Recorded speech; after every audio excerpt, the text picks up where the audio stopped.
that your first and only experience in a prison? My exhibition and voyeurism kind of thing, yeah, that was my Is that the first only prison you've ever visited? It's fortunately the first and last prison I've ever visited. And they let you in there to photograph? They let me in there, but I couldn't photograph any of the inmates, only Dizzy and the band. That's nice. In the bathroom, you couldn't photograph? I could not photograph myself in the bathroom. More some jazz guys, George Benson, a big pop star. Wow. After being a jazz guy. And we got my pal Pat Martino here. He almost looks like Eddie Murphy right here. Kind of, because all these guys now, if you look at them, they're all like in these old pictures, they're all like really thin and They're all like really young. thin. I like that. Thin. They're all like really thin. They're not thin. They're having their, it's before the goal. Speaking about thin, here's my pal Lou Graham, and this was in my studio under the roof of the building. And this was done before the Foreigner's first album was released, and I basically hung out with these guys. We took pictures. I was in the recording studio with them, and we took pictures there, and just around the area, and there you go. And then they became superstars. Wow. Yeah. So how'd you meet all these people? A lot of. Well, I was considered a rock photographer in most of the '70s. That's who my clients were. Just about every magazine, every music magazine that you can think of. Rolling Stone and People, and the music. Just about every music, all the guitar magazines. This is okay. Here we go. Nice shot. So two guys from ZZ Top without the big beards. Wow, that is like. There you go. The two And guys.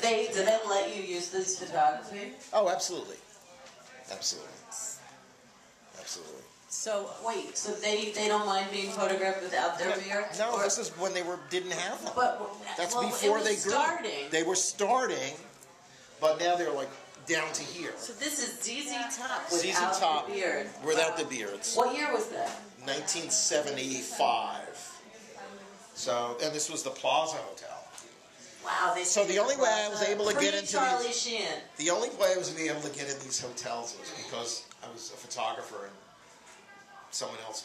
I was in somebody else's room. So because you were the photographer hanging out with them, did the girls talk to you too? No, they didn't want me. they wanted them. He's so sweet. All right, Kiss was another band. I did a lot of work with them. I toured with these guys for a little while. Where'd you go?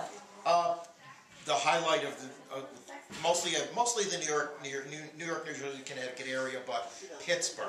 I love Pittsburgh. I really liked anybody out there from Pittsburgh. Well, yes, I loved I'm telling you, Pittsburgh. Pittsburgh. My keyboard is from Pittsburgh. Valhalla's going to Pittsburgh tomorrow. Oh, Pittsburgh's a great place. It's a great It's a beautiful town, and town. it always pulls me back.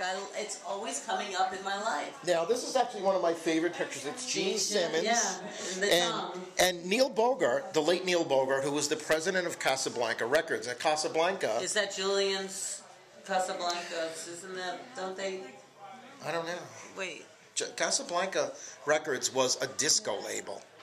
And they were the only label. They were the label that signed Kiss. And that was their only. To do with the modeling agency? No, that's Johnny Casablancas. Okay. All right. Yeah, no, sorry. So no, not modeling, but music. But anyway, Neil's not with us anymore. But I like that picture because they it's signed really special. Kiss. They signed Kiss, and Kiss was. And that was the only non-disco. That was the only, as far as I know, was the only non-disco. Who else did they have on the label? Do you remember? I don't remember. We can Google that later. This is one of my favorite pictures of Paul, where he's actually blowing me a kiss. I have on my website. There's a series of 3 photographs where he spots me, looks over at me, and then he does that kissy What year face. was this? 1975 or 76. These are 2 guys from Yes, also at the Plaza Hotel. We got Chris Squire and Steve Howe.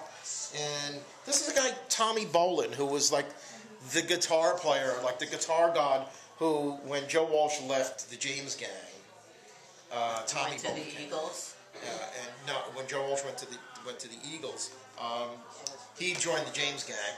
And when Richie Blackmore left Deep Purple, Tommy went to Deep Purple. I don't know if he's in that order. He's got a famous name. But he died about a year after this, so yeah, he doesn't record much anymore. Well, but he's still he does. considered in that big recording studio in the